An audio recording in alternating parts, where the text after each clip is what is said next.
नमस्कार मित्रों, मैं हूं तीर्थ त्रिवेदी संवेदाचार्य।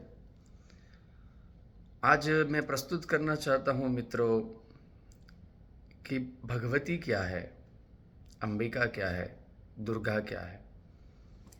क्योंकि अभी माघ मास चल रहा है, उसमें गुप्त नवरात्रि भी है। तो मित्रों, देवी का स्वरूप क्या है, उस विषय में आज हम बात करेंगे। उत्तप्त हेम रुचिराम रविचंद्र बहनी नेत्रां धनुष्यरयुतां कुशपाशशूलं रम्यैर्भुजैश्च दधतीं शिवशक्तिरूपां कामेश्वरीं हृदि भजामि धृतेन्दुलेखाम्। जिसके मस्तक पर अर्धचंद्र धारण है, शिव शक्ति का एक स्वरूप है, उस कामेश्वरी का मैं हृदय से चिंतन करता हूँ।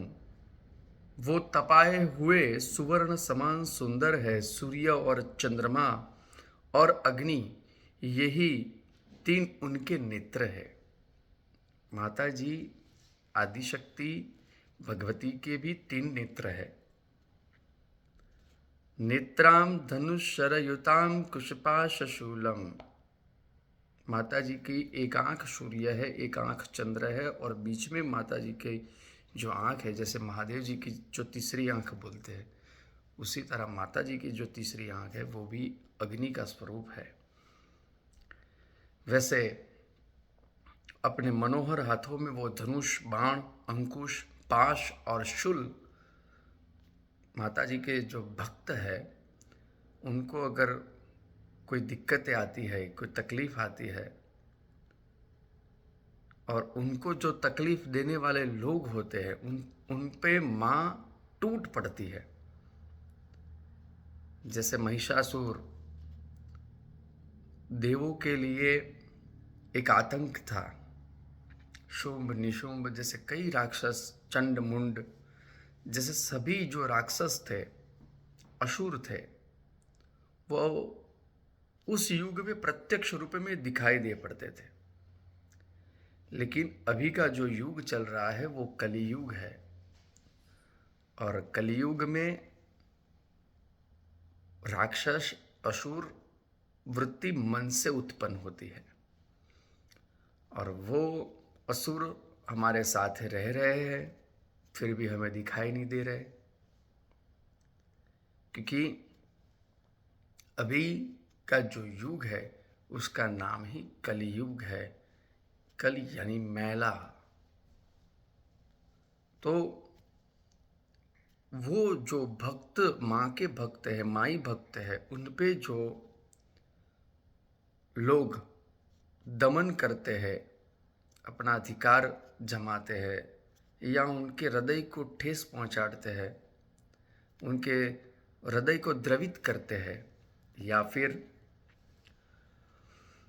माँ के भक्त को कोई भी अगर परेशान भी करता है तो माँ उसके लिए ही उनके हाथों में अष्टादश भुजा, माता जी के जो वैसे रहस्य में लिखा है वो तो क्या, माता जी के 8 हाथ भी होते हैं, 10 हाथ भी होते हैं, 4 हाथ वाली भी होती है मैया, 18 हाथ, 18 हाथ भी होते हैं। उनमें सभी जो चक्र रहता है, त्रिशूल रहता है, खड्ग रहता है, ढाल रहती है, तलवारें रहती है, पाशांकुश, भाला, शूल, अंकुश, वो सभी जो है वो अगर कोई अधर्म का आचरण कर रहा है तो उसको दंड देने के लिए है। तो वही माँ का अत्यंत सुमनोहर स्वरूप है, जो माँ के पुत्र है, जो माँ को हर हमेश भगवती के मई रहते हैं, भगवती के चिंतन में रहते हैं। उनके लिए माँ सदैव उनकी रक्षा करने के लिए तत्पर रहती है। मित्रों, आज मैं जो बात करने वाला था वो बात वो थी कि माँ करुणा वाली भी है। राक्षसों के ऊपर भी उन्होंने करुणा की है। बहुत बार उनको चांस दिया है, तक दी है कि तुम चले जाओ। जैसे कि शुंभ और निशुंभ के वध से पहले जो उनके सेनापति या अन्य राक्षस गण उनके साथ प्रस्ताव रखने के लिए आए थे कि हे देवी, तुम हमारे त्रिलोकाधिपति शुंभ और निशुंभ की पटरानी बन जाओ। माता जी ने, भगवती ने, दुर्गा ने उनको एक चांस दिया। उनको कहा कि आप, मैं करोड़ों सूर्य का तेज हूँ, संभाल नहीं पाओगे। आप जाइए, घर पे जाइए, अपने महल में जाइए, अपने राजा से कहिए वो पुत्र के समान मेरी भक्ति करे, मैं उन पे अत्यंत करुणा करूँगी, उनका आशीर्वाद दूंगी। लेकिन जहाँ पे जब सत्ता आ जाती है, पावर आ जाता है या अभिमान आ जाता है कि नहीं, मेरे सिवा इस संसार में कुछ चल ही नहीं सकता, मेरे सिवा इस संसार में कुछ हो ही नहीं सकता, सब मैं ही हूँ, जो हुंकार है, अगर वो हुंकार अपने माथे पे चढ़ जाए तो अपना सर्वनाश कर देता है। ठीक उसी तरह वो दूत शुंभ और निशुंभ को कहने जाते हैं कि वो अत्यंत तेज वाली है और उनकी सारी सखियाँ भी उतनी ही तेज वाली है, जो कि जो लोग मूर्ख है वो माता जी के भिन्न रूप को पहचान नहीं पाते, क्योंकि माँ तो वास्तव में एक ही है, बाकी तो सब विभूतियाँ है। लेकिन फिर भी माँ के जिन जिन रूपों में जिन जिन लोगों ने जैसी जैसी भक्ति की, माँ ने भी ठीक उसी तरह उन लोगों को ऐसा ही स्वरूप दिखाया और उसी तरह से उन लोगों का काम किया। तो ठीक बात पे हम मोड़ नहीं लेते और हम उसी बात पे ठहरते हैं कि शुंभ और निशुंभ को भी इतना मद था कि हम ही इस संसार के उपभोक्ता है, हम ही पूरे त्रिलोक के राजा है, क्योंकि इंद्र आदि देवताओं को भी दास बना लिया था। वरुण तो पानी का ग्लास लेने जाते थे शुंभ निशुंभ के लिए। शुंभ निशुंभ बोले तो सूर्य तेज दे, नहीं तो ना दे। चंद्रमा की शीतलता भी शुंभ निशुंभ के अधीन थी। चंद्रमा तो छत्तर लेके ऐसे खड़े रहते थे। तो सभी इंद्रादि देवताओं को तो दास बना लिया था। अभी देवताओं को दास बनाना यानी कि देवताओं पर उनका आधिपत्य था, असुरों का आधिपत्य था। इतने बलशाली थे, उतने ताकतवर थे, उनके पास इतने सारे वरदान थे। तो ये रहस्यमयी जो बात है उस पर अगर गौर करें तो जब किसी की, कोई भी, दुनिया का कोई भी व्यक्ति हो, अगर उसके पास, किसी के पास पैसा का पावर होता है कि मेरे पास बहुत पैसा है, मैं सब कुछ खरीद सकता हूँ। किसी के पास अपनी सत्ता का पावर होता है कि मैं इस पोस्ट पे हूँ, इस पद पे, प्रतिष्ठा पे हूँ कि मैं किसी को भी ठेस पहुँचा सकता हूँ, मैं किसी का भी अहित कर सकता हूँ, क्योंकि वो अपने सत्ता के मद में रहता है। कोई अपने सौंदर्यता के, अपने रूप पे अभिमान करता है, लेकिन वो अभिमान की भी एक मर्यादा होती है। अगर उस मर्यादा की रेखा को अगर कोई व्यक्ति भी पार कर लेता है तो उसका सर्वनाश उसके नज़दीक पहुंच जाता है। किसी को ज्ञान का अभिमान रहता है, किसी को पैसा का अभिमान रहता है, लेकिन उस अभिमान की जो रेखा है उसको तय कौन करेगा? तो सर्वरूपमयी देवी सर्वदेवी मयम जगत अतोहम विश्वरूपाम ताम नमामि परमेश्वरी। उसकी रेखा शास्त्र निर्धारित करती है।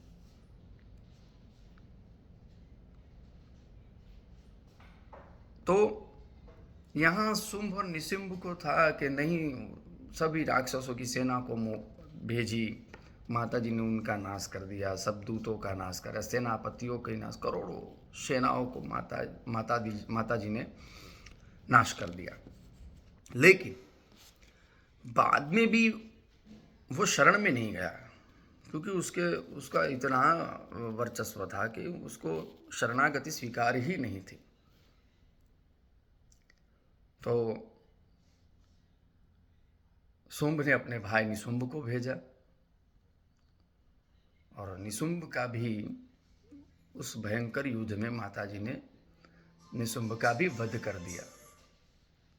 अभी निशुंभ का वध करने के बाद जब शुंभ वहां पहुंचता है और शुंभ पहुंचने के बाद माँ भगवती आदिशक्ति की सारी विभूतियाँ शुंभ के सेना के ऊपर टूट पड़ती है, शुंभ की सेना को सर्वनाश कर देती है।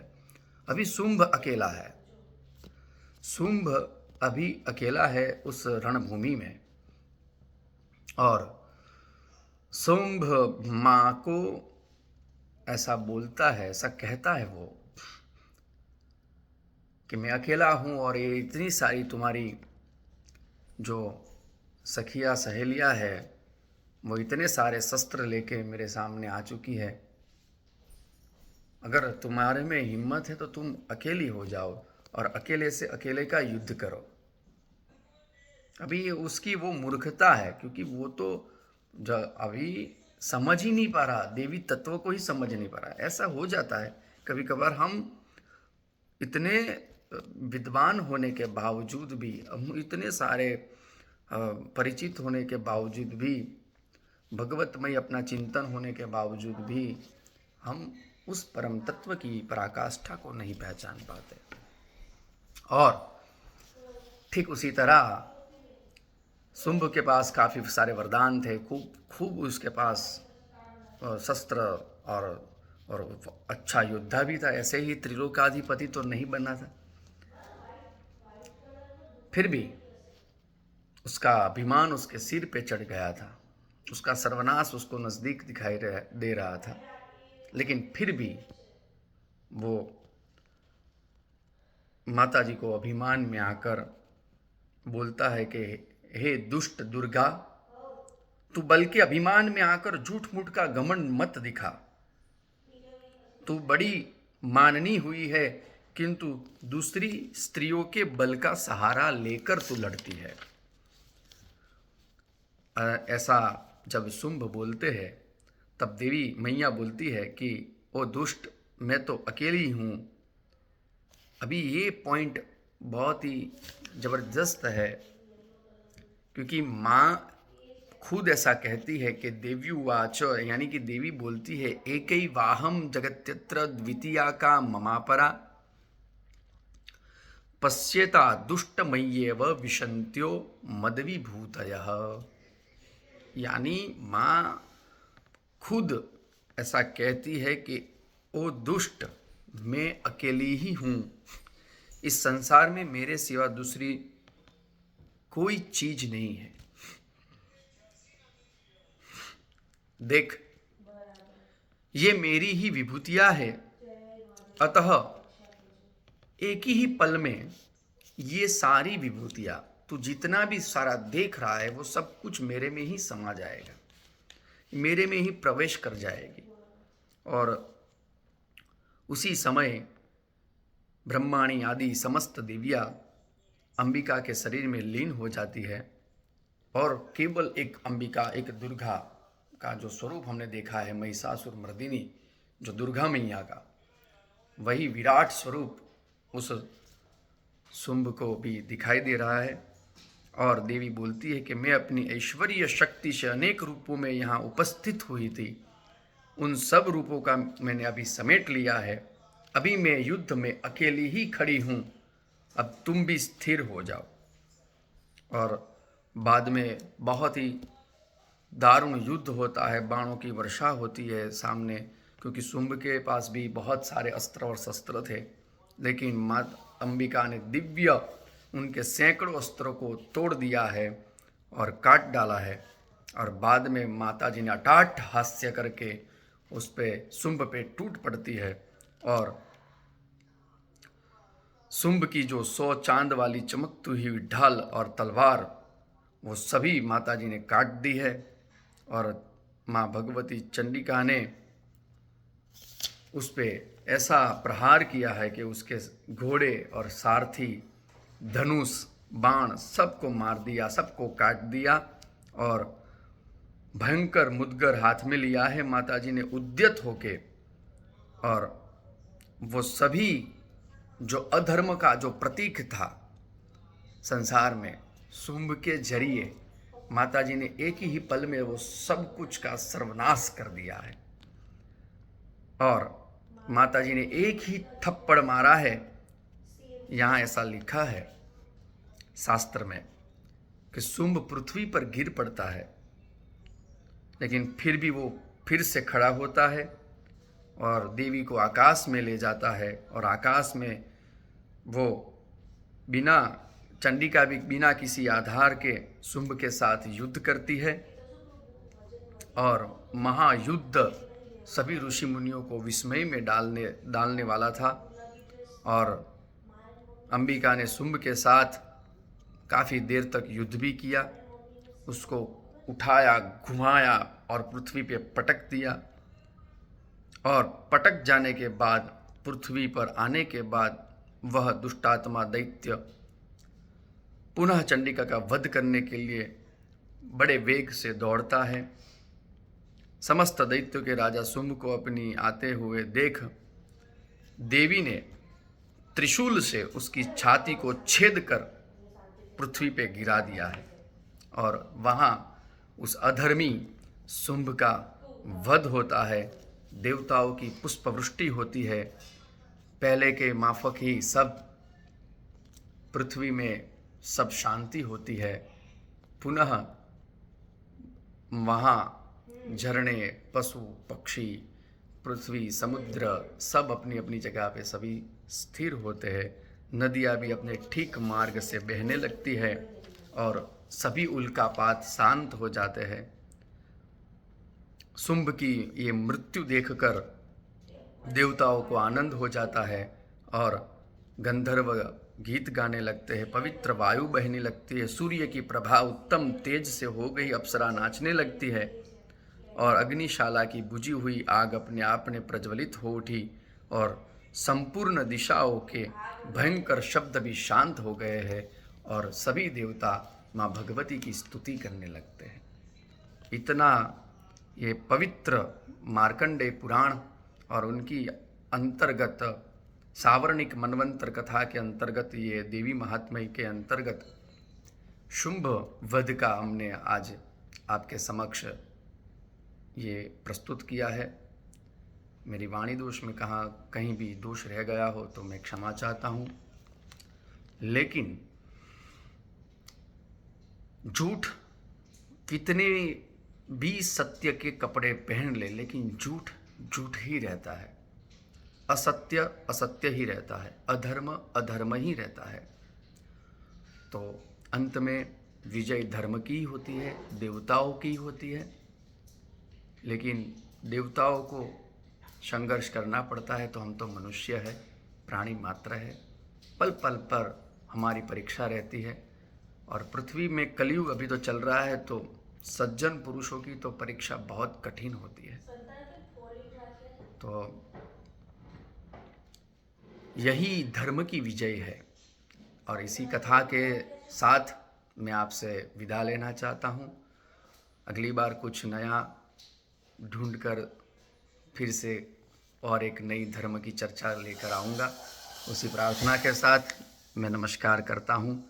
तीर्थ सामवेदी का प्रणाम स्वीकार कीजिए। नमस्कार। जय श्री कृष्ण, जय माता जी।